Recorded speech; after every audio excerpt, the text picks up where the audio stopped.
நிற்கும் உந்தன் அன்பு இன்று சாந்தமாய் என்னை கட்டி போடும் காலம் என்ன கேட்கிறேன் கூரடி பெண்மையே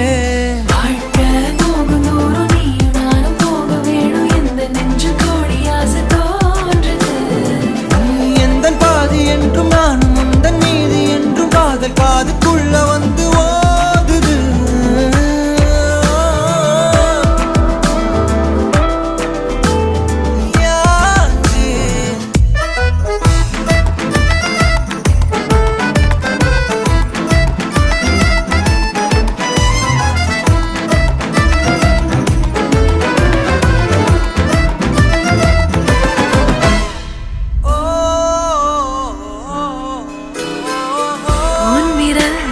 செல்லமாக தீண்டும் நேரம் என்னிடம் உன்னை ஒட்டிக்கொள்ளும் ரொம்ப நேரம்